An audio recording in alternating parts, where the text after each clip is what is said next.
നമസ്കാരം. പൊതുവെ മതവിഷയങ്ങളിൽ വിശ്വാസത്തെ ഉയർത്തിപ്പിടിക്കുന്നവരാണ് നമ്മുടെ രാഷ്ട്രീയക്കാർ.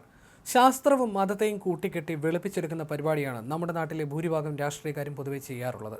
ഇതുപോലെ ഒരു പരിപാടി പ്രതിപക്ഷ നേതാവ് വി ഡി സതീശനും നടത്തിയതിൻ്റെ വീഡിയോകളാണ് ഇപ്പോൾ സോഷ്യൽ മീഡിയയിൽ പ്രചരിക്കുന്നത്. ഭൂമി പരന്നതാണെന്ന് വിശ്വസിച്ചിരുന്ന കാലത്ത് സൂര്യനെ ചുറ്റുന്ന ഗോളമാണെന്ന് പറഞ്ഞത് പ്രവാചകനാണ്. സയൻസ് പിന്നീടാണ് ഇത് കണ്ടെത്തിയതെന്നായിരുന്നു പ്രതിപക്ഷ നേതാവ് വി ഡി സതീശൻ പറഞ്ഞത്. ഇതിൻ്റെ വാചകങ്ങളാണ് ഇപ്പോൾ സോഷ്യൽ മീഡിയയിൽ പ്രചരിക്കുന്നത്. ഇതിനെതിരെ സോഷ്യൽ മീഡിയയിൽ വലിയ പരിഹാസങ്ങളും ട്രോളുകളും നിറയുന്നുണ്ട്. എക്സ് മുസ്ലിങ്ങളും സ്വതന്ത്ര ചിന്തകരുമാണ് ഈ വിഷയത്തിൽ വലിയ വിമർശനം ഉയർന്നത്.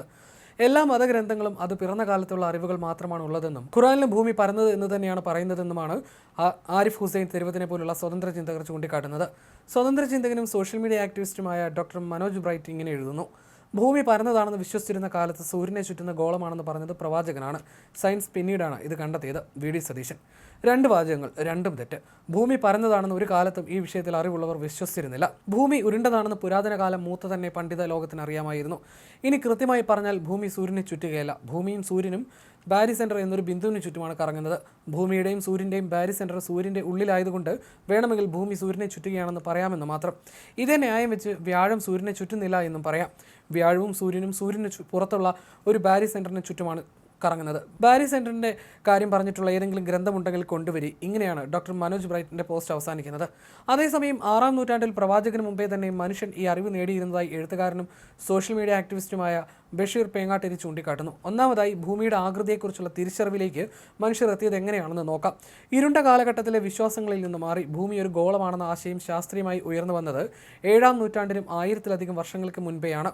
BC 6-ാം നൂറ്റാണ്ടിൽ പ്രഗത്ഭനായ ഗ്രീക്ക് ഗണിതശാസ്ത്രജ്ഞൻ പൈത്തഗോറസാണ് ഭൂമിക്ക് ഗോളാകൃതി ആയിരിക്കുമെന്ന ആശയം ആദ്യമായി ലോകത്തിന് മുന്നിൽ അവതരിപ്പിച്ചത്.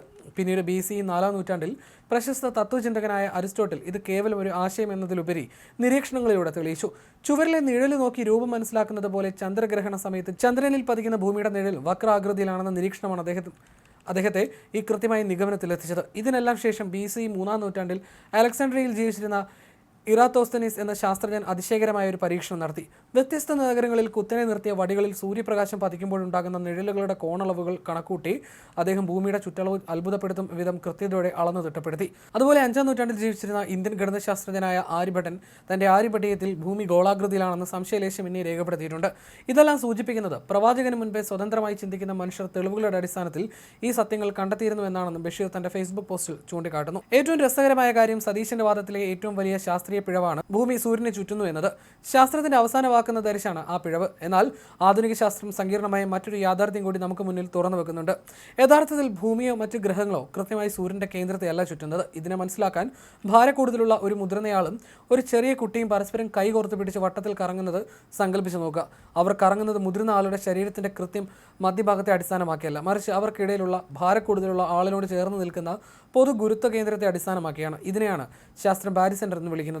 സൂര്യനും ഭൂമിയും അടങ്ങുന്ന സൗരയൂഥത്തിലെ മുഴുവൻ ഗോളങ്ങളും ചുറ്റുന്നത് ഈ ബാരി സെൻറ്ററിനെയാണ്. വ്യാഴം പോലെയുള്ള വലിയ ഗ്രഹങ്ങളുടെ ഭ്രമണം കാരണം ഈ ബാരി സെൻറ്റർ പലപ്പോഴും സൂര്യൻ്റെ ഉപരിതലത്തിന് പുറത്താണ് വരിക. അതായത് അക്ഷരാർത്ഥത്തിൽ സൂര്യൻ പോലും പ്രപഞ്ചത്തിലെ ഈ അദൃശ്യമായ ബിന്ദുവിനെ ചുറ്റിക്കൊണ്ടിരിക്കുകയാണെന്ന് സാരം.